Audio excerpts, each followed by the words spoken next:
Bueno, buenas tardes, bienvenidas, bienvenidos al Ateneo, los que ya sois acompañantes asiduos en las tardes culturales del Ateneo, y a los que sois nuevos, que esperamos que os convirtáis en asiduos. Hoy nos acompaña Andrés Cárdenas. Yo creo que no hace falta, no necesita presentación. Soy impresentable. No, una cosa es ser impresentable y otra cosa es no necesitar presentación. No juegues de palabras antes de tiempo porque ya me descoloca. Entonces, decía que nos visita, aunque tengo que comentar una curiosidad, no deja de ser una anécdota, pero que tiene su aquel. Y es que no sé si la diosa Fortuna, los hados, el azar, se resistía a que Andrés Cárdenas viniera a responder a la invitación que le viene haciendo el Ateneo desde hace ya, casi, ¿cuándo fue? Hace muchísimo tiempo. Bueno, fijaros, cuento muy brevemente la historia. Andrés iba a inaugurar las jornadas que hicimos, que íbamos a hacer en el mes de octubre del pasado año 2024, unas jornadas preciosas, por cierto, sobre literatura de viajes. Las jornadas se llamaban Viajeras y Viajeros del romanticismo y del postromanticismo en Granada y Málaga. Esas jornadas que arrancaban, como os decía, el 29 de octubre, las iba a inaugurar Andrés con una ponencia sobre uno de los viajeros del primer cuarto del siglo XX y otros casos. ¿Qué ocurrió? Que el día de la inauguración era el día 29 de octubre, la dana. Un aguacero. Suspensión, Granada inundada, no quiero contar lo que después las tragedias que hubo en otras comunidades autónomas, en Valencia, etcétera, pero aquí fue también importante. Entonces tuvimos que suspender de forma abrupta el evento y cuando reprogramamos las jornadas, y ya lo hicimos en el mes de enero de este año actual, en enero de 2025, Andrés ya no está disponible para poder participar como ponente. Por tanto, ahí se frustró el primer intento. En segundo lugar, en un segundo momento, lo invitamos para, yo personalmente en este caso, para que diera una conferencia, puesto que no había venido al Ateneo nunca, ¿no, Andrés? Bueno, había venido como asistente. Sí, pero como ponente nunca. Entonces, a mí me parecía que teníamos una asignatura pendiente mientras que Andrés Cárdenas no visitase como ponente el Ateneo. Entonces, me lo invité y le dije que, por supuesto, venía a hablar de lo que a él le apeteciera hablar, y me propuso ese tema. Bueno, me pareció fantástico y programamos agendamos para el día 28 de abril. Día de apagón. Con lo cual, estaba como gafada la... Que cuando he visto que no podía abrir la puerta, digo ya.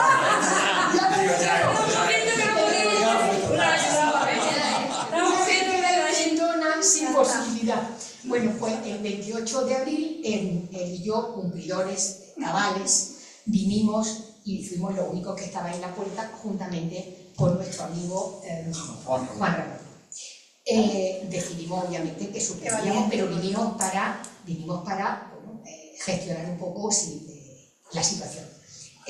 Suspendimos y aplazamos y reprogramamos para hoy. Y yo esta mañana estaba diciendo, ¿qué va a pasar? Menos mal que no ha pasado nada y estamos aquí, afortunadamente, de momento. Decía que tenemos hoy aquí a Andrés, por fin, afortunadamente. Y el Ateneo se siente muy, muy, muy honrado de que nos acompañes. Y viene a hablar de un tema en el que yo creo que es de una gran interés, de una gran actualidad enormemente oportuna. por contextualizar un poquito, introducir a Andrés, aunque él no necesita prácticamente introducción, convendría recordar que los historiadores remontan el inicio de los primeros periódicos semanales a... corrígeme si me equivoco, que tú eres experto y yo soy una aficionada. Pero yo he leído que remontan esa aparición de los periódicos semanales a principios del siglo XVII, 1609 aproximadamente. Bueno, pues, tras eso, la irrupción, como contrapunto, la irrupción de la digitalización en los medios de comunicación, en la información, en los medios de comunicación, se produce fundamentalmente a mediados de la década de los 90 de este siglo. Es decir, que tras 4 siglos de recorrido de la prensa en papel, solamente han hecho falta poco más de 20 años para que se rompa la hegemonía del papel en el periodismo. No del periodismo, no del papel del periodismo, sino del papel en el periodismo. Es decir, hoy la prensa de papel y el periodismo convencional, tal y como lo conocemos todos, podemos decir que está en el final de un ciclo evolutivo. Y en ese sentido tenemos que reconocer que la prensa de papel y el periodismo convencional han pasado de ser los motores de la industria informativa, de la industria de la comunicación, a quedar relegados a un segundo plano. Yo no diría que irrelevante, pero a un segundo plano claramente oscurecido por el protagonismo de los periódicos digitales, de las plataformas informativas y sobre todo de las redes sociales. En ese escenario hay que preguntarse si la prensa escrita, la prensa escrita en papel, está en extinción, en peligro de extinción.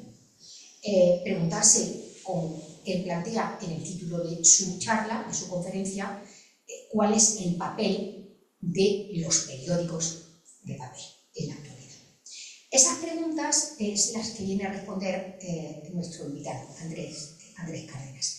Como he dicho, es conocido y reconocido, no necesita prácticamente ninguna presentación, siendo enormemente presentable, pero sí voy a decir unas cuantas,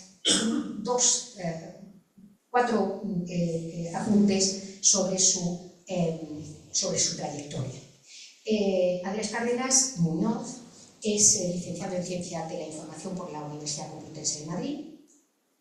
Inició su trayectoria profesional en el diario Jaén y ejerció durante 2 años, 80-82, como jefe de prensa del ayuntamiento de esa capital andaluza, de Jaén. Ese mismo año, 82, ingresa en el diario Ideal de Granada, en donde ha estado la friolera de 30 años, creo, o casi 30 años, desarrollando diversas tareas, diversas responsabilidades, desde jefe de cultura, redactor jefe de cultura, hasta la coordinación o la dirección de los suplementos semanales.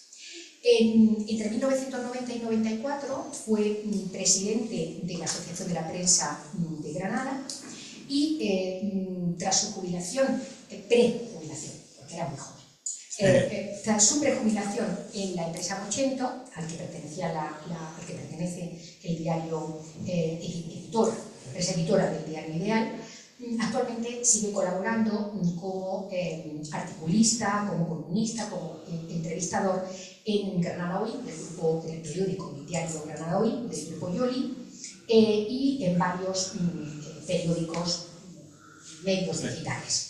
En la actualidad preside la Asociación de Periodistas de Granada, que precisamente él promovió en 2019 y que al año siguiente, en 2020, pasó a formar parte de la Federación de Asociaciones de Periodistas de España.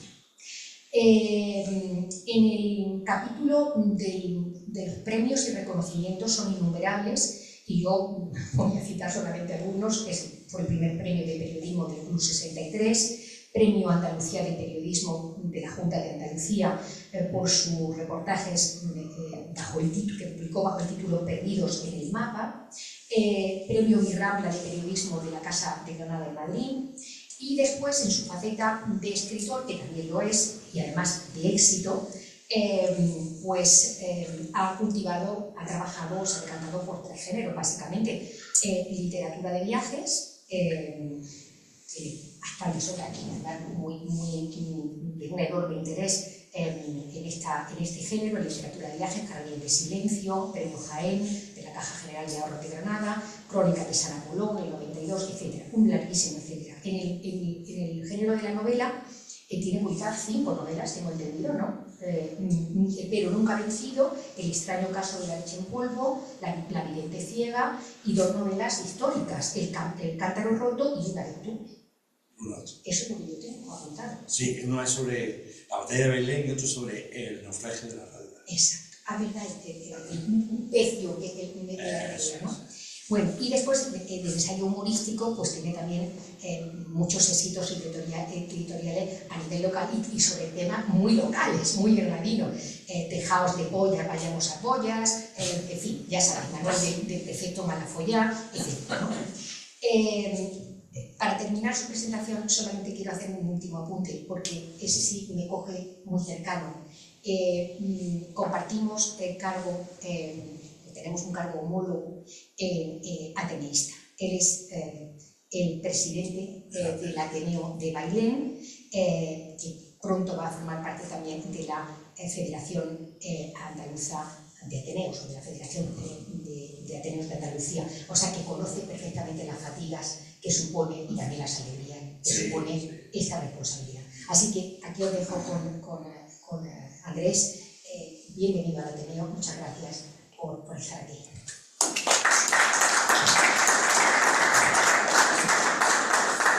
Bueno, buenas tardes. Yo creo que se oye, ¿no? No hace falta. Primero, gracias por el Ateneo por invitarme, y gracias, Rosa, por presentarte de esa manera tan magnífica. Y es verdad, yo era la 3ª vez, digo, ahora estoy como cuando he visto a la chica abrir la puerta y esta como le dice, esta gafa, esto ya no la doy más en ningún sitio, ¿no? Bueno, es un ejercicio literario lo que he escrito y lo voy a leer, porque tampoco quiero cansarle a ustedes con cifras y tal, pero tiene varias partes. Una es hablando un poco de lo que decía Rosa, del problema que es de que la deserción de la gente hacia el periódico de papel cada día es menos voluminoso en los kioscos. Los jóvenes, por supuesto, ya ni siquiera saben de qué va esto. Y luego pues, voy a hablar de una segunda parte de como una experiencia personal mía, de lo que eran lo que significó para mí los periódicos de papel, y terminaremos un poco con la esperanza, hablando un poco de qué pasará en el futuro, y que yo creo que el periodismo deberá seguir existiendo, y yo creo que eso es lo que más o menos voy a decir en esta voy con un PowerPoint, que lo voy poco a poco para ver todo lo que hay, y empiezo ya, ¿vale? Se llama El difícil papel de los periódicos de papel. En los últimos 100 años, la prensa escrita ha pasado por muchas etapas, pero sin duda ninguna tan difícil como la actual, en la que se constata que los lectores le han dado definitivamente la espalda. Cada día es más difícil ver a una persona con un periódico de papel en la mano, y parece que los nuevos lectores de noticias ya solo lo hacen a través de una pantalla. Los jóvenes miran a los periódicos como un producto del pasado, caducado. Nada de lo que hay en ellos les interesa. Los kioscos de prensa tienden a la desaparición o se adaptan a otros tipos de negocios. En el Camino de la Ronda, a la altura de la antigua estación de autobuses, hay un kiosco en el que antes se vendían periódicos. Hoy se venden churros. Y en el kiosco que tengo al lado de mi casa, el espacio que hay para los periódicos y las revistas se ha reducido a la mínima expresión. Lo que más vende ahora Sergio, pues es como así se llama mi kiosquero, son calcetines, chuches y cromos de futbolistas. Sergio se acuerda de cuando él vendía todos los domingos entre 200 y 300 periódicos y recuerda aquella época con los tintes de la nostalgia. Esto ya no es lo que era Cárdenas, me dice siempre muy compungido. La prensa en papel ha experimentado un paulatino deterioro de sus ventas en la última década, lo que confirma que el interés entre los consumidores de medios por este soporte es cada vez menor. Los datos más recientes, que son los observatorios de la prensa diaria de la Asociación de Medios de Información, AMI, indica que en 2024, yo creo que estamos por aquí la estadística ya para que lo veáis. Bueno, ahí está un poco la difusión y evolución de los principales diarios. Indica que en 2024 se produjo una difusión de apenas 764.000 ejemplares de media diaria, una cifra que incluye la suma de todas las cabeceras adscritas a la patronal. Los datos reflejan una caída de casi 1,9 millones de ejemplares si se comparan con la media de 2,7 millones de copias del año 2014 y de 3,5 millones frente a los 4,3 millones que se registraron en 2004, el momento de mayor auge de la lectura de los diarios de papel. ¿Lo veis ahí? ¿No se lo veis? No sé si lo veis. Está la difusión. En 2004 estaban 4 millones, 2 millones 600 y ahora 700.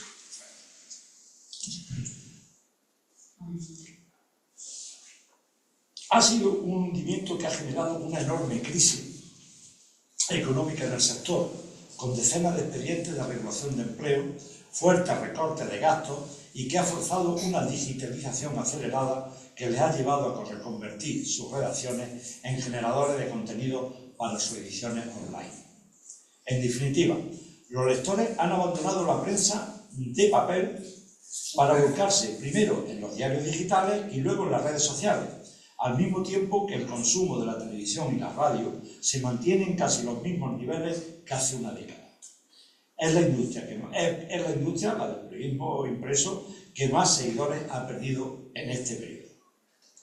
Tanto es así que algunos estudiosos del tema dan por finiquitada la era del periódico tradicional. Otras voces más optimistas, sin embargo, dicen que mientras... No quiero que haya un diálogo entre vosotros, a ver vosotros qué pensáis, ¿no? Otras voces más optimistas, sin embargo, dicen que mientras haya una persona que le guste leer en papel, existirá la prensa escrita. De una forma u otra, a unos tiempos nuevos, de una forma u otra, lo que parece que se hace imprescindible es la adaptación a unos tiempos nuevos en los que es necesaria una revisión de los esquemas que hemos seguido hasta ahora. Hasta hace unos años, los medios que eran capaces de movilizar a la sociedad por una causa eran los periódicos de papel, pero Internet y la nueva era tecnológica han permitido que cualquier ciudadano conozca lo que está pasando en el mundo sin necesidad de pagar los 2 euros y pico que cuesta un ejemplar. Antes de irse al trabajo, cualquier persona puede pinchar 3 o 4 diarios y quedar medianamente informado de lo que pasa en el mundo, en España o en su pueblo. Eso ya lo teníamos asumido los periodistas. Lo que tenemos que asumir ahora es la poca influencia que sobre los lectores tiene ya la prensa escrita. Hay gurús del oficio que le dejaban al periódico de papel la seriedad informativa o el dominio ideológico que podía tener sobre la sociedad. Pues ya ni eso. En las elecciones del 2016, en Estados Unidos los grandes periódicos de papel apoyaron la candidatura de Hillary Clinton en vez de la de Trump. Cantidad de editoriales y artículos en la prensa abogaban porque los lectores no votaran a Donald Trump. Le sacaron trapos sucios y difundían constantemente encuestas en las que daban ganadora a Hillary Clinton. Pues bueno, luego van los ciudadanos y votan mayoritariamente a Trump. Dicen que en esa victoria tuvo mucho que ver Facebook, red social en la que el candidato republicano difundía todo su movimiento y mensaje. Y en las últimas elecciones, en las que Trump ha vuelto a la Casa Blanca, parece que ha tenido mucho que ver su amistad con el creador de la red social X. Con el Brexit inglés pasó algo parecido. Las editoriales de los principales periódicos británicos alertaban a los ciudadanos de lo mal que se iba a pasar, que lo iba a pasar Inglaterra si Inglaterra salía de la Unión Europea. Pues tantos editoriales no sirvieron para nada, porque ganó el Brexit. La gente estuvo más atenta en lo que se decía en las redes sociales, en donde más se significaron los que estaban a favor de salir de la Unión Europea. A un nivel más local, el periódico de más tirada en esta provincia, Ideal, como sabéis, apostó por no darle demasiada importancia al malestar existente entre la población por la fusión hospitalaria, hasta que un médico aficionado a las redes sociales consiguió, a través de vídeos y mensajes mediáticos, tener miles de seguidores y poner en jaque a la administración sanitaria por la decisión de fusionar dos hospitales practicando un criterio puramente economicista. Una decisión que cabreó mucho a la sociedad granadina, lo dijeran o no los periódicos de papel. Cuando yo estudiaba periodismo había una definición un tanto chusca, pero exacta, de lo que eran los periodistas: gente que cuenta a la gente lo que le pasa a la gente. Tengo la sensación de que ahora los periódicos no cuentan lo que le está pasando a la gente, más bien cuentan lo que le está pasando a alguna gente. Además está el tema de la inmediatez. Hace una semana, el lunes, el día 21 de abril, aquí me voy a ir un poquillo para atrás,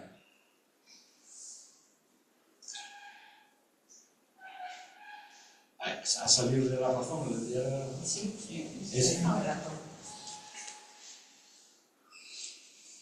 Hace una semana, el lunes, día 21 de abril, a las 9 de la mañana, prácticamente todo el mundo sabía que había muerto el Papa, porque la televisión, la radio, los periódicos digitales lo dijeron al instante. La prensa escrita tuvo que esperar un día entero para dar esa noticia. Ese día, el mismo día en que murió el Papa, algunos periódicos como La Razón, que lo veis aquí, decía que había resucitado. Claro, era el domingo de resurrección y había participado en el Orbi y tal, ¿no? Y salió La Razón diciendo: el Papa resucita el mismo día que muere. El ridículo es un poco que hace que también la gente se lea de los periódicos de papel, ¿no? Ese mismo día, el mismo día que murió el Papa, algunos periódicos como La Razón daban en primera la noticia de que el Papa había resucitado, porque llevaban la noticia de que el sumo pontífice había participado en el Orbi después de su grave enfermedad. Así que ahora que hay muchas noticias apocalípticas sobre la desaparición de la era de Gutenberg y de todos aquellos productos que huelen a papel y a tinta, me siento en la obligación de hacer un elogio de los periódicos de papel, el medio en el que se ha sostenido intelectual y laboralmente mi persona. Desaparezcan o no, alguien debería de considerar que los periódicos le han reportado a la humanidad muchos más servicios que van más allá de su simple lectura. En la obra El viejo y el mar, de Ernest Hemingway, el pescador anciano tiene un periódico atrasado en el cuchitril en el que vive.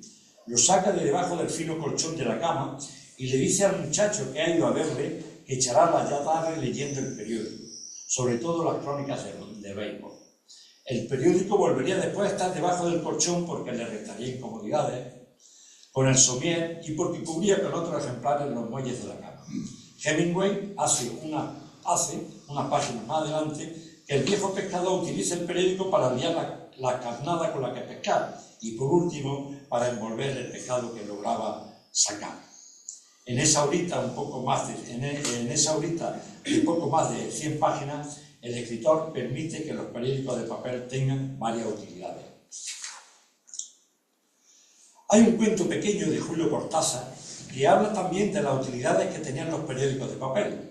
Lo cuento porque es muy corto, pero también está muy acorde con lo que quiero decir.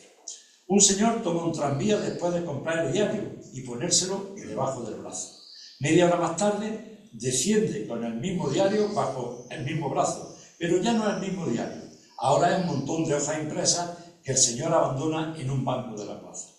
Apenas queda solo en el banco el montón de hojas impresas y se convierte otra vez en un diario, hasta que un muchacho lo ve, lo lee y lo deja convertido en otro montón de hojas impresas. Apenas queda solo en el banco, el montón de hojas impresas se convierte otra vez en un diario, hasta que una anciana lo encuentra, lo lee y lo deja convertido en un montón de hojas impresas. Luego lo lleva a su casa y en el camino lo usa para empaquetar medio kilo de acelga, que es para lo que sirven los diarios después de esta excitante metamorfosis. Este es el cuento completo de Julio Cortázar. Y así ha sido durante mucho tiempo. Verán, mi madre nunca creyó, ahora llena un poco el aspecto personal, un poco más de mi vida, ¿no? Mi madre nunca creyó que los periódicos sirvieran para otra cosa que para limpiarse el culo, cubrir las tablas de la alacena o como espinilleras para evitar las cabrillas que producían los raseros de picón. Por eso, cuando mi padre, un día que venía de la taberna a medio camino entre la lucidez y la borrachera, dijo eso de: mujer, nuestro hijo, o sea yo, va a ser periodista. Ella contestó: anda, no digas tonterías, vete y te acuestas que está borracho. Mi padre no se amilanó ante el contratiempo, por eso contestó: es un buen oficio, me lo ha dicho don Jerónimo, el practicante, que lee periódicos todos los días. Mi madre, cuya secreta ambición era que yo fuera médico, cura o militar, respondió: ¿un buen oficio? ¿A algo que se puede leer un perfecto lo llamas tú un buen oficio? De alguna manera, mi madre estaba convencida de que el mejor servicio que le podía prestar a la humanidad un periódico pasaba por estar siempre en el excusado. Dos hechos considerados importantes, o sea, considerados frutos del azar y en los que tuvieron que ver los periódicos, hicieron cambiar a mi madre su escatológica opinión sobre los mismos y del oficio que yo iba a tomar después. El primero tiene que ver con la pesadumbre que le causó a mi tío Silvestre la noticia. Esto tenía por aquí también una diapositiva, lo que pasa es que las tengo. Ahí estaba, por volver un poco atrás, ahí estaba la difusión de los periódicos diarios actuales, ¿no? Fíjate, el país que llegó a tener 1 millón y pico de ejemplares ahora tiene 50.533, ¿no? Ahí están todos, la ABC, el Correo, el Mundo, hasta el Ideal. El Ideal llegó a tener 40.000 ejemplares y ya tiene 7.500. Y Granada hoy unos 2.000. Perdona, voy en busca de la aquí está, de la muerte de Marlon. El primero tiene que ver con la pesadumbre que le causó a mi tío Silvestre la noticia de la muerte de Marilyn Monroe. Mi tío padecía de estreñimiento crónico, eso decía, y se tiraba horas enteras sobre aquellos agujeros vidriados que servían de evacuadores en las casas pueblerinas en los años 50. Para entretener la espera, leía trozos de los periódicos enganchados en un artefacto de alambre que había al lado del retrete. Eso sí, seguro que acordáis más de uno, ¿no? Un día sale de allí triste y mohino, lleva en la mano el cacho de periódico causante de su desazón. ¿Se puede saber qué te pasa?, le pregunta a mi madre al verlo tan cabizbajo. ¿Se ha muerto esa actriz rubia tan guapa que sale en las películas? Se ha suicidado. Mira, lo dice aquí, comentó mi tía. Mi madre entonces se acerca y coge el trozo de periódico. Es un trozo amarillado por el tiempo porque pertenece a un ejemplar de hace 6 meses. Allí está la foto de Marilyn Monroe acompañando la noticia de su muerte. Mi madre mira la hoja del periódico y se arrepiente de no saber lo que dice aquel cacho de papel. Mi tío entonces se la arrebata de las manos y comienza a leer. Lo hace muy despacio, dando la suficiente cadencia a las palabras y a las frases. Cuenta con todo detalle las batallas de la muerte de la actriz. Dice que a pesar de ser famosa, era una mujer que se sentía muy desgraciada porque no había encontrado el amor de su vida. Pobrecilla, hace poco la vi en la película, esa de las cataratas, dice mi tío al terminar de leer.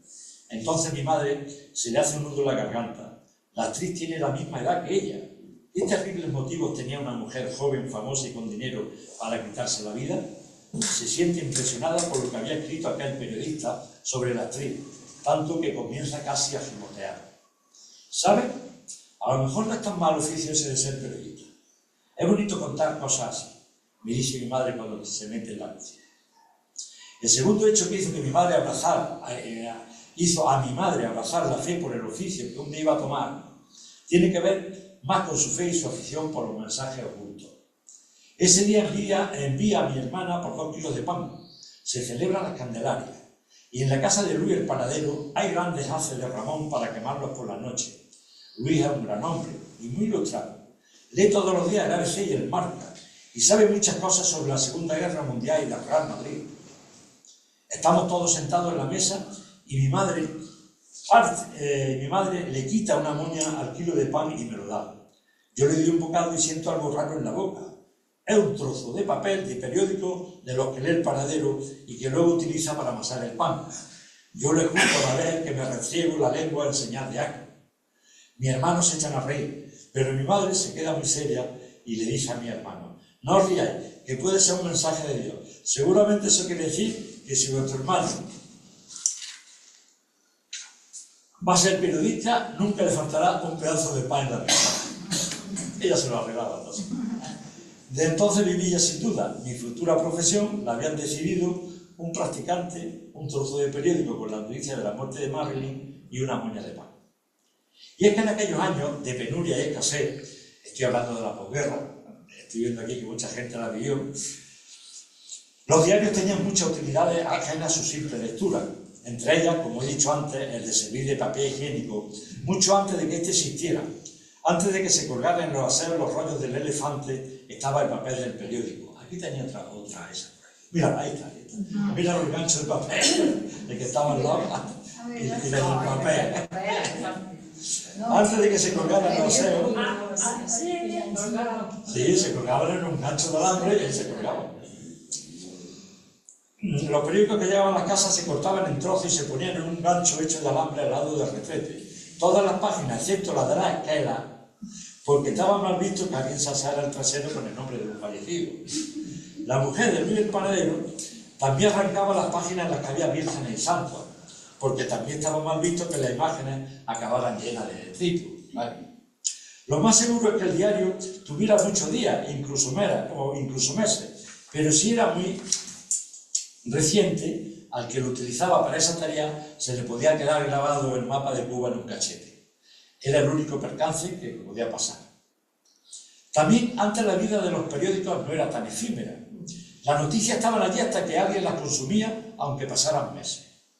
Una mujer iba a la pescadería y le podían liar una pescadilla con las páginas de Internacional, esas mismas en las que, por una paradoja del destino, informaban del conflicto bélico, el conflicto pesquero con Marruecos, que es donde venían las pescadillas.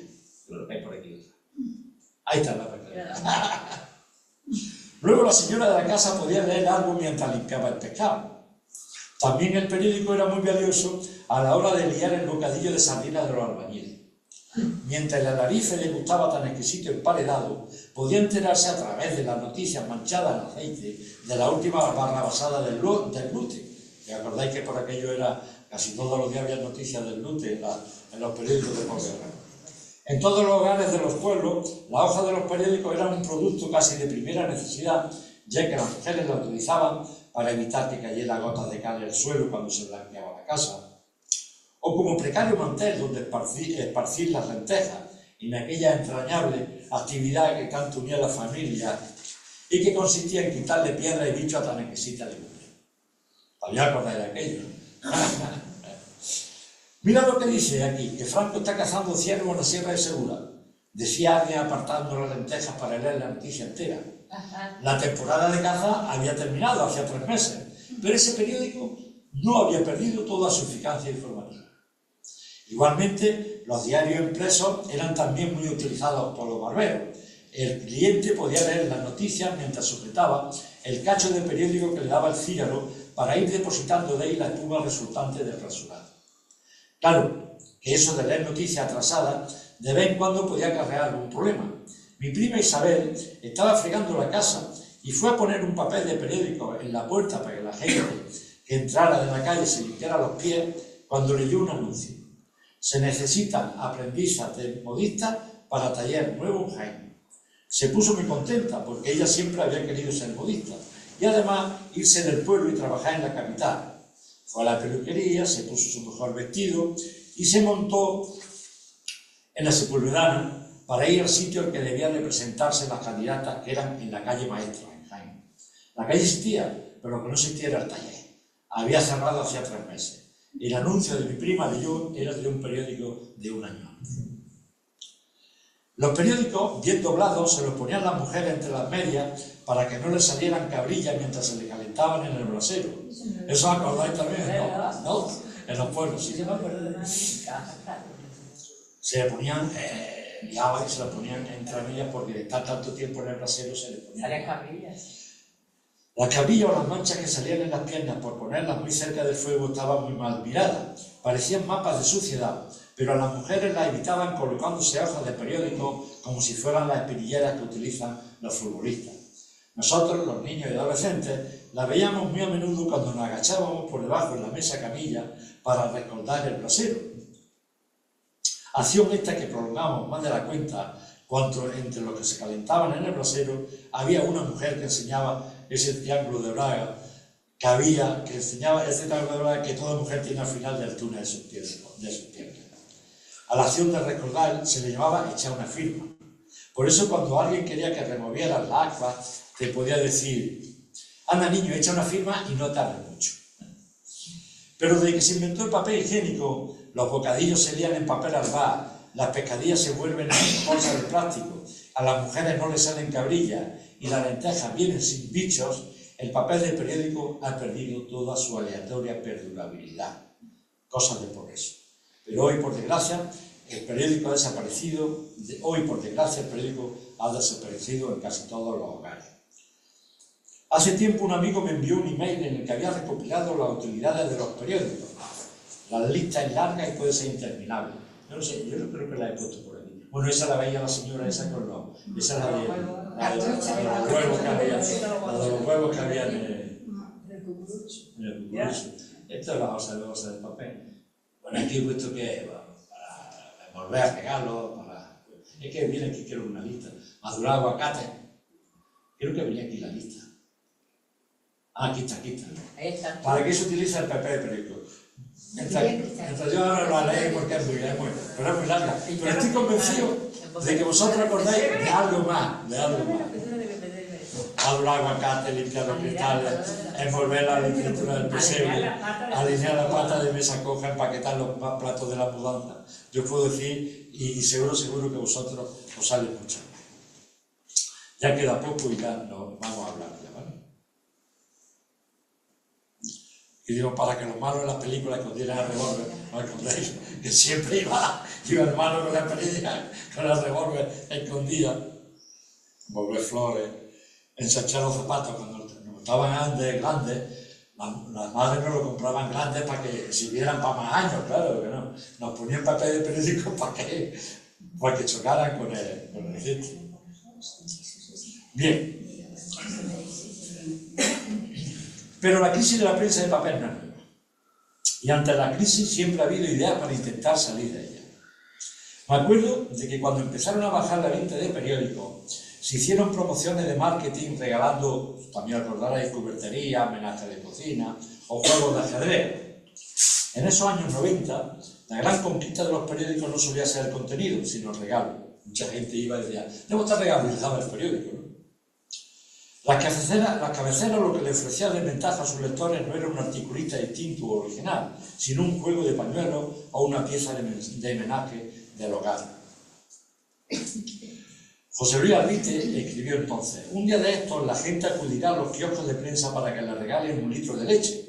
Y así la cosa. Lo que quedará de la vieja prensa no será el hondo sabor de sus pensamientos, sus contenidos o el peculiar olor a su tinta, ni siquiera el residuo de sus heroicos sufrimientos. El editorial del periódico será entonces un código de barra.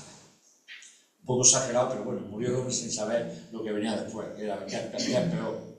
Recuerdo que un día una señora me paró cuando iba por el paseo del salón y me preguntó si yo era el señor Cárdenas, el que escribía en el periódico.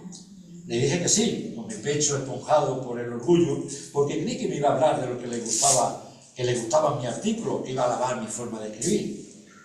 Con una mueca de satisfacción en su cara, por haber encontrado a la persona que quería, me dijo: es que mire, estoy juntando la vajilla que da con el ideal y me falta el plato hondo. Eso usted no lo puede conseguir. Me dejó más planchado que un lenguado, pero bueno, le conseguí el plato hondo. Segura que aquella señora valoró más mi gesto por el plato hondo que 1000 columnas que hubiera escrito sobre esta bendita tierra en la que resido. Los periodistas del papel que vivimos aquellos tiempos todavía tenemos presente el machacón ruido de la linotipia, el olor a plomo de los talleres o el fuerte olor a ácido acético en los cubículos donde revelaban los fotógrafos. Cualquier paso que recorriera la noticia para que pudiera ser leída a la mañana siguiente por los lectores necesitaba una serie de personas que se encargaran de llevar a cabo la aventura, desde el redactor que la escribía, el linotepista que la componía, pasando por el maquetador que la medía, el cajista que la acoplaba, el corrector que la corregía y el impresor que la imprimía, para darte una prueba en un cartón antes de darle al botón de la rotativa. Y es que antes todo era mucho más difícil. Mi tarea de enviar crónicas y reportajes desde Motril a Granada, donde fui enviado como corresponsal del diario Ideal, en ocasiones resultaba más fascinante que los trabajos mismos. Me podía sentir más que satisfecho si por la noche llamaba a la redacción y me decían que el envío había llegado en condiciones. Más incluso que el resultado periodístico o literario que le podía imprimir a mi artículo. Lo importante es que el envío llegara. Y es que en ese menester era todo una odisea. Primero había que redactar la noticia o el reportaje, a prisa y corriendo en la máquina de escribir portátil, para que el trabajo pudiera ir en la alsina de las 6 de la tarde, que era la hora en que salía el último autobús para Granada. Luego un enlace tenía que ir a la estación de autobuses. Una persona enviaba a uno y decía, vete a lo que ha mandado Cárdenas de Motril. En cuanto a las fotografías, tenía que revelar yo los negativos en un armario empotrado que había en la habitación del hostal La Campana, que es donde me hospedaba. Luego secarlo a toda prisa con un secador de pistola y meterlo en el sobre que iba a enviar. Y antes de todo podía pasar que el conductor del autobús se le olvidaba entregar el sobre en la central de autobuses, que el conductor del autobús no considerara suficiente la propina de 5 duros, que es lo que le daba, y entonces el olvido podía ser consciente. Que el enlace encargado de recoger sobre se le perdiera por el camino, que los negativos con la prisa no se hubieran regalado bien, y que a mí se me hubiera olvidado meterle el material en el sobre, lo que tampoco era tan raro. La habitación, debido a los líquidos para revelar, olía a vinagre rancio y a revelador oxidado. Tan fuerte era el hedor que un día la limpiadora me dijo con una duda enmarcada en sus cejas: ¿se puede saber qué demonios guarda usted en el armario que huele a gato muerto? Cuando le expliqué que yo me encerraba allí para revelar y lo que olían eran los líquidos que utilizaba, me miró y me dijo: pues vaya oficio raro que ha elegido usted. Poco después, Melchor Pardo me mandó llamar para trabajar en Granada y por fin pude salir del armario. ¿A donde yo me escondía a revelar?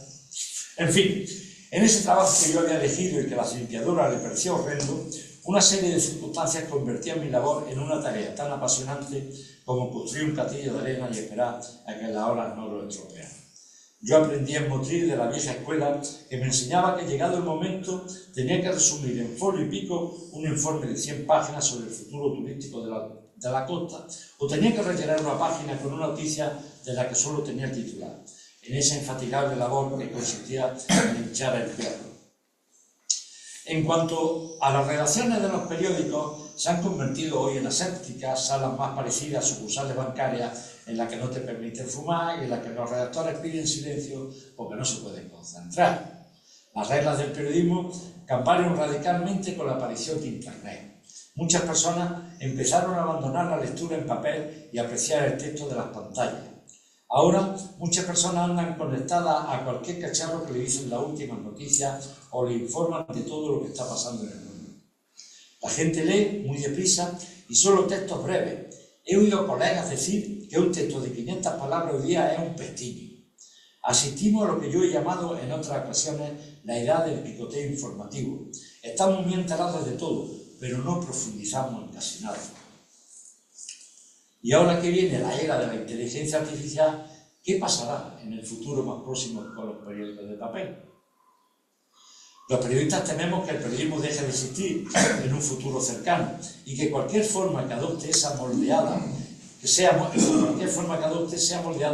por ejecutivos que no tienen una idea clara de cómo crear un negocio sostenible, entre otras cosas porque no lo conocen.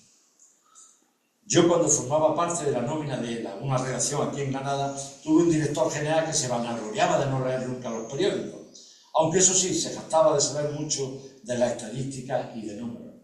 Persona equivocada en sitio equivocado. Ya pasó cuando apareció Internet y los empresarios de los periódicos, por ejemplo, abrieron gratis en la red sus ediciones digitales.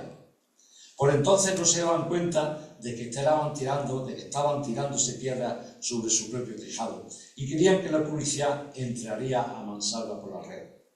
Estaban equivocados. Hoy han constatado que gran parte del pastel de la publicidad se lo lleva Google y otras empresas tecnológicas, nunca la periodística. Y claro, así es difícil subsistir. Está claro que la crisis periodística es el resultado de esos cambios técnicos que hacen que los que escuchaban o leían también, los que escuchaban y leían también hablen o escriban, y que cualquiera pueda difundir historias, y que la mayoría sean ilegibles, y que unas pocas buenas y unas pocas buenas, y esas pocas tengan la posibilidad de circular mucho mejor que antes.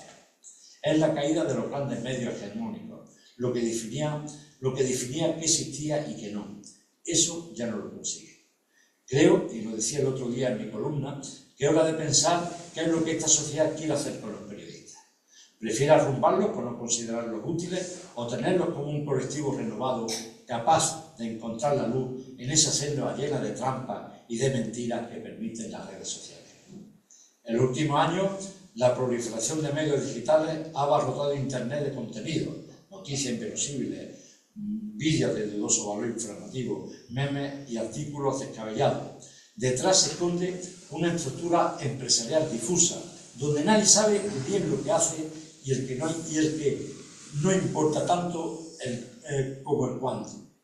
No importa tanto como el cuánto. Yo creo que ahí está nuestra labor, en darle importancia al qué y no tanto al cuánto. Dicen que esa inteligencia artificial escribirá artículos mientras nosotros dormimos, lo que hacían antiguamente los ángeles con San Francisco de Sales. No sé si sabéis lo de por qué se dice hoy que se escribe como los ángeles. Es porque se suponía que el San Francisco de Sales, que escribía muchas hojas volanderas estas que dejaban en la casa, dice que mientras se quedaba durmiendo, venían los ángeles y le escribían las hojas volanderas. Una leyenda. Y que los empresarios periodísticos cambiarán periodistas que le piden de comer por modelos de inteligencia artificial que no comen. Pero yo creo que alguien debe darse cuenta de que la inteligencia artificial es el síntoma, no la causa, y que nadie debe cambiar periodistas por modelos de inteligencia artificial para mejorar el producto, si acaso para optimizar la producción. El negocio está en crisis, pero el periodismo puede vivir una era dorada, impulsada por las nuevas herramientas digitales, nuevas fuentes de datos, nuevos métodos de verificación. El futuro depende de transformar las redacciones entrenando a los periodistas, no los modelos de inteligencia artificial. Y debe ser entrenado, sobre todo, para difundir la verdad, lo que es cierto, aquello que los lectores y escuchantes, al fin y al cabo, piden y siempre han pedido. Muchas gracias.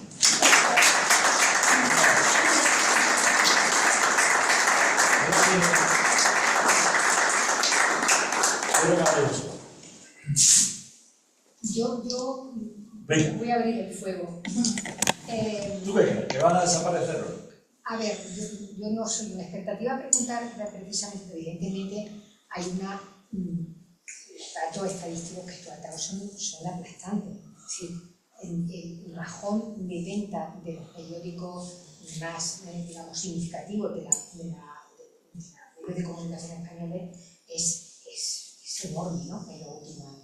Me ha sorprendido en una de las diapositivas que nos ha mostrado cómo dos periódicos catalanes son los que menos bajón han tenido de ventas. ¿Ah, sí? La Vanguardia y el Periódico de Cataluña. Es curioso porque la prensa nacional, El País, El Mundo, ABC, han tenido bajones importantes, pero fíjate cómo se han mantenido, sobre todo La Vanguardia, tiene mucho menos, es decir, baja, pero tiene menos caída que los otros, ¿no?, que los periódicos estatales. No sé si eso tendrá, ese componente nacionalista puede tener algo ahí. Perdona, yo pienso que es porque está hipersubvencionada la prensa catalana. Vale. Y eso se refiere a la producción, no necesariamente a la venta. No en la venta. Creo que puede ir por ahí. Porque no es posible. Y, o sea, están subvencionadas por los poderes La prensa públicos, catalana está ¿no? totalmente subvencionada bastante más que la nacional. Y debe de ser eso, que no se refiere a la venta, sino a la producción. Claro. Y claro, producen, como pasa con la literatura escrita en catalán, sobreproducen y se queda en un armario o en un almacén. Y consta como producción y distribución. Exactamente. Yo entiendo que tiene que ser eso, es verdad, yo también lo Es pensaba. una interpretación interesantísima que yo no había caído. Bueno, aparte de eso, que gracias por el... Pero que a lo mejor estoy equivocado. Bueno, pues yo entiendo que No es posible. puede ser que vayan por ahí las tiros. Y lo otro lo que quería preguntar era, ¿tú dirías que el periodismo digital es una especialidad dentro del periodismo? ¿Se podría decir que es una especialidad? Dicho de otra manera, ¿se necesitan competencias distintas para investigar, para crear contenido en medios digitales que para investigar y crear contenido en prensa impresa? Esa pregunta... Sí, no, está claro que la gente ya, los nuevos redactores ya no les dicen, oye, sabe escribir y tal, sino que sabe utilizar los medios digitales, sabe estar, quiero decirte, que cada día son más, les piden que sean más gente. Antes a lo mejor te enseñaban que si sabía inglés, si era muy observador, y ahora, ¿tú sabes manejar bien las redes sociales y tal? Casi todos los contenidos que se escriben ahora para la prensa, casi todos, aunque hay periódicos que lo cambian, pero hay pocos que no lo cambian, es lo mismo, es lo que sale en la prensa impresa, al día siguiente lo ponen en digital. Solo cuando hay una noticia de última hora, que eso la prensa impresa nunca la va a pillar a tiempo porque sale al día siguiente y hay un proceso, los periódicos digitales lo hacen más rápido.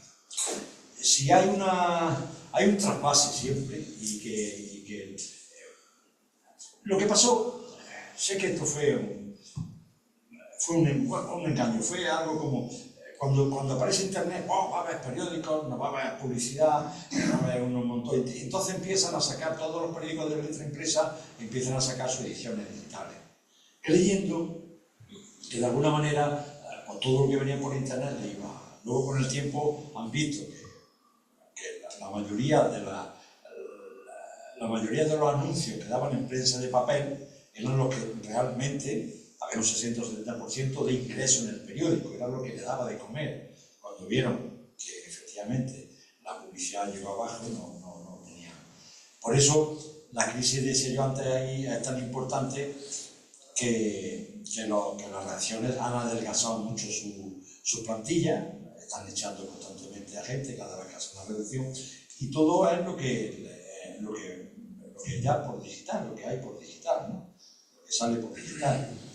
Ellos pensaban que iban a tener mucha más publicidad y han visto que no. Y todavía hay muchos periódicos, yo no sé si es el ideal o el nada hoy, pero se mantiene gracias todavía a la publicidad de la prensa escrita, porque la digital no da nada. Dan banners, que no apenas, no sé si algunos habrá aquí, a lo mejor más que yo de eso, ¿no? Pero los banners esos que ponen en esos no dan tanto como... Yo me acuerdo de el ideal vender una página entera a 400 o 500 mil pesetas, porque entonces que era lo que nos daba un poco de comer a los periodistas, ¿no? Y eso ya no existe, ya no hay esa posibilidad de la esquela, ¿no? Una esquela cuando había ido una esquela, y había para comer los periodistas 2 meses, ¿no? Pero eso ya no... En los periódicos digitales no hay esquelas. Ya no hay, ya la esquela ya no... En los digitales no. No, ya no. Y yo creo que lo hago muy poco. Y en el impreso a lo mejor hay 1 o 2 a la semana. Y en la impresa han bajado también mucho. Han bajado. 1 o 2 a la semana. Claro. Porque ahora, por ejemplo, antes la gente se enteraba en los periódicos si había muerto alguien. Por ejemplo, el Ideal, en la página que leía, había un dicho, Manolo lo sabrá, que decía, hasta que no sale en el Ideal no ha muerto. O sea que la gente se enteraba de que el Ideal cuando estaba en la esquela. Hoy se meten en las redes sociales y nada más que mete muertos de Mucesa, ¿no? Y tal, enseguida pues salen todos los que han muerto y todas esas cosas que no... Pero quizás no se produce lo que el doctor va a decir, no se saca esquelas por dos motivos. Uno, porque son caras y además porque nadie lee la prensa. El problema está en la prensa. Entonces, la comunicación que fuera de los amigos te la hacen por los chats de los amigos, de la familia. piensa, se muere alguien y tú por el chat, antes no había otra posibilidad. Yo me acuerdo de que, una cosa es la tirada y otra cosa es lo que se llama la audiencia, ¿no? Que es lo que el periódico hoy ya a lo mejor uno de sus ejemplares lo dejaba en un bar y podían pasar 20 o 30 personas. Hoy yo lo he visto los pocos, porque ya los bares ya incluso lo están quitando, pero los pocos que hay, el periódico está allí, nadie lo coge. Quiero decir que hay también. Entonces, efectivamente, si antes se enteraba, la gente decía, coño, pues ha muerto mi padre, quiero que la gente que haya nada se entere, ¿no? Hoy ya no se enteran por ahí. Pero es verdad que no se lee. Yo, en mi barrio, a mí yo soy los que lee todavía prensa escrita y me gusta leerla, y ahora me gusta leerla sin que nadie me moleste, con mi cafelito y mi prensa. Y debajo de mi casa somos 3 o 4, en un sitio que la hay todos los días, hay unas 100 personas, que cuando llegamos decimos, bueno, cuando acabe me lo pasa. Y entonces hay la cadena, pero de 3 o 4, porque nadie lee el periódico. Ya nadie te lo pide. Antes había letreros, yo me acuerdo, había un bar uno que decía, por favor, el periódico no tarde mucho que lo espera, que espera un montón de gente para leer. Pero bueno, eso, yo qué sé, son los tiempos. Es penoso, a mí la verdad que no me... El otro día un chaval con 18 o 19 años leyendo un periódico y le pidió un autógrafo. Digo, sí, tío, esto es algo de Madrid. Un chaval leyendo un periódico con 18 años. Eso es lo más raro del mundo. Lo más raro del mundo. Y antes eran las tradiciones, yo me acuerdo, ¿acordáis aquellos años grandes del periodismo cuando aparecieron el País, el Diario 16, todo el mundo, toda la gente con su periódico debajo del brazo, iba al autobús, todo el mundo leyendo, en el metro en Madrid, todo el mundo leyendo los periódicos. Hoy estamos con la pantallita y ya no. Entonces, el futuro del periódico de papel es difícil. A ver, Manuel. Paz tiene también la palabra. Yo he tenido que poner recientemente una esquela para un amigo y el problema es que son caras. Y una esquela pequeñita, costaba el ideal 700 euros con el descuento que me hacían a mí por haber llamado yo directamente en lugar de encargárselo a la agencia que les lleva la publicidad. Entonces te lo tienes que pensar porque eso se une a los gastos mortuorios de enterramiento y de todo eso claro. Y son bastante caras. Pero aún así, hoy día, la mayor parte de los ingresos que reciben los periódicos vienen por la vía de la publicidad y no de las ventas. Hace 20 años la diferencia era abismal. Probablemente el 60 y tantos %, casi el 70% venía de la publicidad y únicamente el 30% de la venta. Ahora están más equilibrados porque la publicidad cayó mucho, ¿no? Pero todavía sigue siendo mayoritario en la cuenta de resultados del periódico la parte que procede de los anuncios más que la que procede de la venta, ¿no? Yo quería comentar dos utilidades a las que no he hecho tu referencia. Una de ellas puramente anecdótica, y es que cuando yo era niño y empezaba a subir a la sierra con 10 años, 12 años, 13 años, el cura que nos llevaba siempre nos decía que el material no puedes ni imaginarte, pero yo ahora veo fotografías en las que voy a la sierra con 12 o 13 años con una zapatilla de lona y con una chaqueta de calle. Es decir, las chaquetas que ahora mismo ya no nos ponemos, aquí no las lleva hoy nadie, pues las chaquetas normales, pues ayer mismo utilicé una que estábamos en el Peñón de la Mata para mandársela a un amigo que celebraba su cumpleaños y estamos los dos en el Peñón de la Mata con nuestra chaqueta de calle, ¿no? Entonces, no recomendaba ponernos en el pecho 2 o 3 hojas de periódico porque eso frenaba el viento que quedaba cuando venía de cara, en el invierno, en las excursiones invernales te venía de cara. Pero la otra utilidad mucho más trascendente viene de mi profesión como historiador. Para mí la prensa es una herramienta fundamental para el trabajo del historiador. Yo tengo 50 años de vida profesional como historiador detrás y creo que por lo menos 2 años seguidos me lo he pasado en la Casa de los Tiros consultando la prensa. cualquier libro de los que yo he hecho tiene infinidad de referencias hemerográficas, porque he tratado cualquier tema que estudiaran, de ver cómo lo trataban en el periódico, qué decía el periódico de esto. Y es una fuente imprescindible. Bien, es verdad que tú tienes que saber siempre que es una fuente muy ideologizada. Y sabes que si te vas a años 20 o años 10 del siglo XX en Granada, pues tenía el periódico de los liberales, el periódico de los católicos, el periódico de los conservadores, y tienes que saber lo que lees. Pero es imprescindible porque en muchas ocasiones el periódico te da el esqueleto de la información. Te da lo que ha pasado, de dónde lo sacas. Los archivos municipales o los archivos son mare magnum inmensos, en los que no tienen la información clasificada por años. Entonces, si tú quieres hacerte un esquema de lo que ha ocurrido en el año 10, en el año 11, de qué pasó con las elecciones de este año, de este otro y tal, la prensa sigue siendo un elemento no valiosísimo, sino a mi juicio imprescindible para poder saber lo que ha ocurrido, ¿no? Y esta es una utilidad que va más allá de ponerlo de la lectura rápida del día o de ponerlo en el retrete, como tú. Mi casa en el retrete, pues teníamos el periódico partido en cacho y allí hinchado, pues porque luego, lógicamente, no podías echarlo a la taza, porque se trancaba, ¿no? Pero por encima de esas utilidades inmediatas o anecdóticas,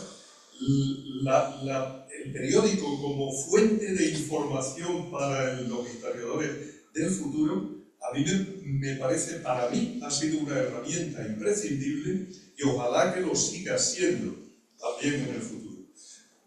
Tú sabes que si te acercas a un periódico de la editorial católica, la opinión que te vas a encontrar es la que viene fundamentalmente de la editorial católica de la Iglesia. Sabes que si te acercas a Patria, pues todo lo que es opinión te va a venir mediatizado por lo que es la opinión del régimen en ese momento, el franquismo. Pero por encima de eso, pues resulta que tú sabes como yo que la opinión, que la información, por ejemplo, que venía en Patria referente a todas las actividades culturales que se hacían en Granada, que no está en ningún sitio, más que en los periódicos, pues resulta que Patria te daba una información mucho más, llamémosle, independiente o progresista que la que te daba Ideal, que en muchas ocasiones filtraba la cultura por el tema religioso, por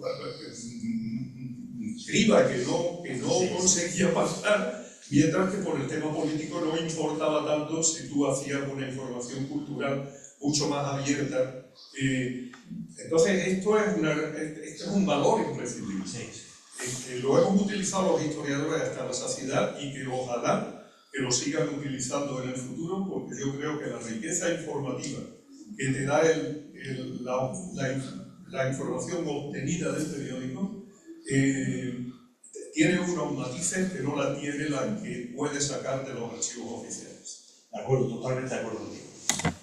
Yo sabéis que he hecho unos libros, unos anales que son de la universidad desde los años 1940 al 2024, y para mí la fuente de información son los periódicos. Eso no es...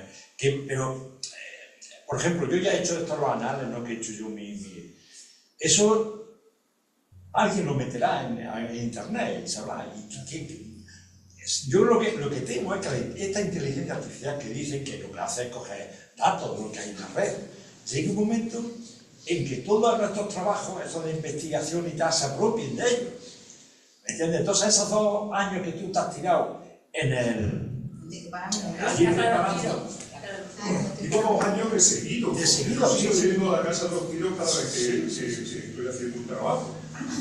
Y ese es el temor. Bueno, ahora no tengo que ir tanto a la casa de los tiros porque ya están digitalizados una buena parte de los periódicos históricos. Sí. Pero, bueno, da igual que tú accedas como fuente del historiador, que tú accedas a esa fuente a través del papel en la casa de los tiros o a través de tu ordenador en internet. El hecho del periódico es el mismo y la información es la misma. Lo que hace del periodista una profesión imprescindible. Y entonces yo creo que eso seguirá existiendo. Yo creo La que inteligencia artificial espero que no pueda suplantar todas estas cosas. sobre todo para No podíamos ni imaginarnos hace 20 años cómo iban a estar las cosas desde el punto de vista de la información en este momento. Por consiguiente, es iluso pensar que hoy podemos adivinar lo que va a ocurrir dentro de 20 años. Dios sabe lo que va a ocurrir de aquí. No, a ver, no a 20 años. No a 10. Ya 10. Sí. Muchísimo menos. sí, miedo me da. Le tocaba al ¿Quién había dicho? a Luz. Vale, yo lo único que iba a hacer era un comentario a pie de esto el autógrafo del chico que estaba leyendo el periódico. Iba a lanzar iba a mover una lanza por la gente joven, porque pienso que sí, que nos tenemos que actualizar, nos tenemos que adaptar a los tiempos, y puede ser que la prensa escrita desaparezca, igual que puede ser que el libro escrito desaparezca y quedará siempre el romántico que le encante leer en papel, pero creo que con el tiempo, sinceramente, tendremos que adaptarnos a los tiempos.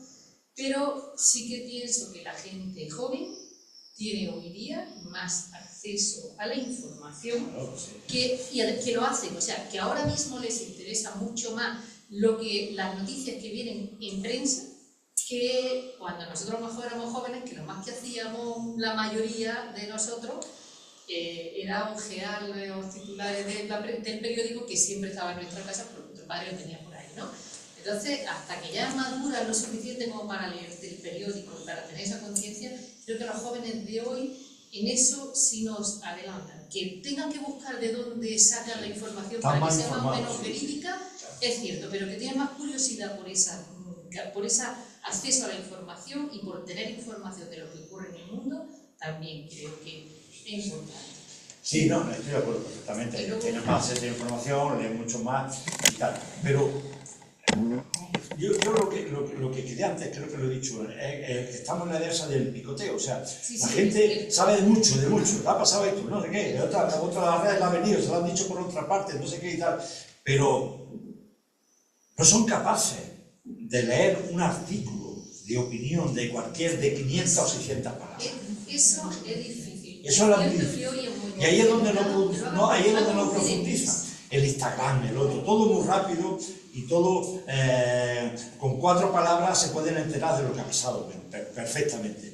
Lo que creo que ha perdido la juventud esta con respecto a la anterior es esa capacidad de profundizar, de pensar, de sentarse y decir, oye, vamos a hablar de esto. Entonces ellos saben de todo, claro que saben más que nosotros, vamos, y ya mi nieto ya sabe más que yo en las nuevas tecnologías y ha leído más que yo, pero cuando le dices de, oye, tal, lo primero que te dicen, bueno, eso es muy largo. Leer, eso es muy largo, ¿cómo que leer una cosa larga? Pero por eso hay que adaptarse a los tiempos, porque ellos a lo mejor no lo leen, pero sí lo escuchan. Entonces sí que escuchan podcast, sí que escuchan youtubers, y a lo mejor el periodismo actual, puede ser que vaya por ahí, tendría que ir a lo mejor por ahí. Entonces eso creo que es muy importante, porque sí que es verdad que la gente joven escucha muchísimo podcast. Muchísimo. Y eso y los podcasts y todo eso. Entonces creo que ahí puede ser que no sea negativa esta evolución. La IA, pues yo pienso que la inteligencia artificial, igual que cuando salió Internet, yo soy profesora y lo que le explicábamos a los alumnos era que Internet era un mecanismo como otro cualquiera. Yo doy clase de dibujo técnico y yo le decía, tú le dices al compás que dibuje y no dibuja. Tú le dices a Internet que te haga un trabajo y no te lo hace. Si tú le dices a la IA, tú no tienes los suficientes medios para decirle a la inteligencia artificial qué quieres que te haga, la inteligencia artificial no te lo hace. O lo que te va a hacer es excesivamente vulgar, que no va a llegar a ninguna parte.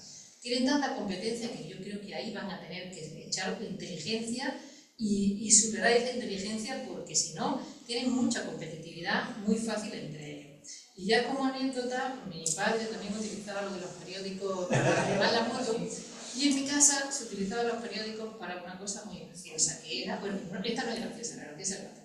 Mi madre lo utilizaba para ponerlo en lo alto de los muebles de la cocina, para que no se nada de grasa. El polvo cayera. Que la grasa casa no se pegara a los techos de los muebles cuando tenía que ir. Bueno, Y yo lo mi mujer lo sigue utilicé, utilizando, no sé, sigue utilizando. y yo la utilicé para enseñar a hacer pipí en perro. Eso también Hay es que apuntarlo. Mira, esos dos tengo que apuntarlos. Sí, de todas formas, conociendo lo que dices tú, yo creo que estamos considerando que hay una distinción grande entre Internet y la inteligencia artificial. Y la inteligencia artificial es una evolución previsible de Internet. Tenemos los años 90 el Internet 1.0 que se llamó Internet, viene de ARPANET, un proyecto militar, como casi todo en tecnología. Tenemos el 1.0 que era el Internet de solo lectura. Solo recibíamos información pero no aportábamos nada. Luego viene el 2.0, que es el de lectura y de escritura, que es básicamente el que estamos dejando atrás. Yo recibo información, pero también aporto mucha información.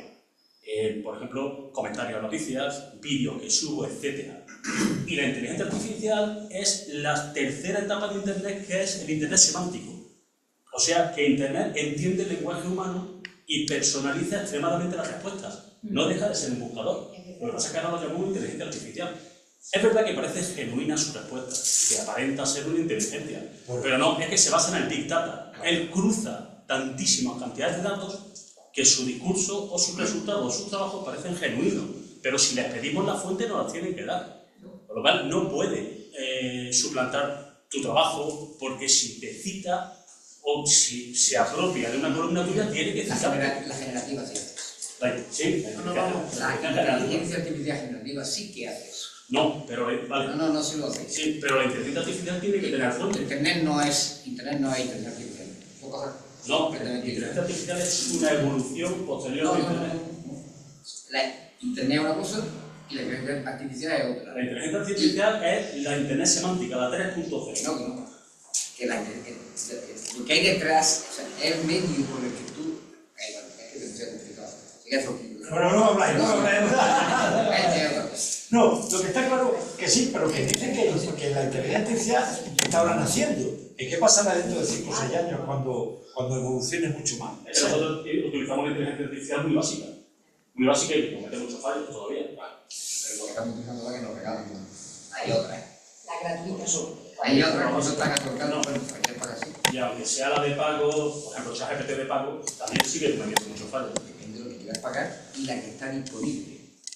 Porque no todo se vende. Los modelos disponibles. Imagina a nivel de gobierno, a nivel de estrategia mundial, de geopolítica, lo que significa tener herramientas que son populares. Es decir, si los chinos están regalados un sistema de inteligencia artificial que no consume máquinas, y te lo están regalando, bueno, es que imagínate lo que tienen. Tiene servo. O sea, quiero decirte que, y es verdad que es una pequeña confusión, Internet es un protocolo de comunicación más o menos sofisticado, pero la inteligencia artificial es una serie de algoritmos y de programas que están corriendo en grandes ordenadores y que tú puedes utilizar en un momento dado y te relacionas con ellos por Internet, pero lo que está detrás es gigante. Claro, son bases de datos de exactamente igual que Pero de internet. Y capacidad de cálculo. ¿Cómo genera inteligencia artificial? ¿Sabes lo que es NVIDIA? Porque en tu caso Sí, yo soy informático. ¿Cómo? ¿Cómo? Yo soy el fundador de Treviño, así que no entendés. ¿Cómo? Bueno, Tiene la palabra Alicia. Yo antes me temo que va a quedar la prensa, no hay relevo generacional, mi hijo tiene 40, no lo he visto nunca leer y en casa siempre ha habido. Y entonces lo que tenemos, la gente joven yo creo que tiene, yo soy psicóloga, creo que tiene incluso unas redes neuronales distintas a las nuestras, entonces ellos funcionan mucho más con la imagen, con la inmediatez, con otras conexiones. Entonces yo creo que el reto, que Internet está ahí, y además yo creo, dice tú, oh, qué pena, qué maravilla, ¿no? Que llega a hacer una tesis doctoral y antes te tenías que ir a 3 universidades, bueno, ya sabéis lo que significaba, ¿no? Y ahora tiene todo lo que quiera de documentación del mundo entero a tu disposición y de trabajo, de tu trabajo de baño a mi disposición inmediatamente, lo cual yo creo que es una maravilla. Lo que creo que el reto del periodismo es cómo llevar a que la gente joven cree opinión, como decimos, porque lo que sí tiene inmediatez, lo que sí también hace mucho la gente joven que lee 20 minutos El Mundo y El País, o sea, que hacen como una visión global para luego formarse su propia opinión. Pero lo que decimos artículos de investigación, artículos de fondo, artículos de opinión, eso sí que es verdad que les cuesta más. Yo creo que se les llega más por la imagen o por los postcards. Tenéis que buscar cómo llegar a esa gente joven en lo que es crear contenido, crear opinión propia. No sé yo ya cómo se puede hacer eso. Yo es que a mí lo que ella dice, comparto contigo, yo tengo 4 hijos, ya no son jovencillos, todos tienen carreras profesionales, todos han hecho sus másteres, todos trabajan en empresas más o menos importantes, tienen sus parejas y tal, y ninguno de los 8 lee un solo periódico jamás, ni los titulares. Pero tampoco los lee en las redes, no le interesa nada la información, posiblemente porque están cansados de que la información tan manipulada no les interesa nada. O sea que ese es el problema que antes decíais, comentabais, de está absolutamente ideologizado. Porque si las instituciones no pagaran a la prensa, ¿habría algún periódico que podría sobrevivir? Muchas cerrarías, eso está claro. No, exactamente eso. Entonces, habría que, lo que dice ella también... Yo siempre, fíjate, un fallo del periodismo para mí, que ya tengo un... Tú lo has dicho, mi hijo, todo eso. Al 90% no le interesa la política. ¿Por qué? Los periódicos abren su portada con asuntos políticos. ¿Por qué los telediarios abren con asuntos políticos? ¿Por qué se le da tanta importancia, por ejemplo, a temas que a ellos les aburren? Les aburre soberanamente. Si la política Nos aburren a los mayores, no solo a los otros. Ya, pero nosotros al fin y al cabo lo aguantamos. Pero es que ellos no asumen lo que le dan cualquier telediario. Hoy Antena 3 ha empezado con lo del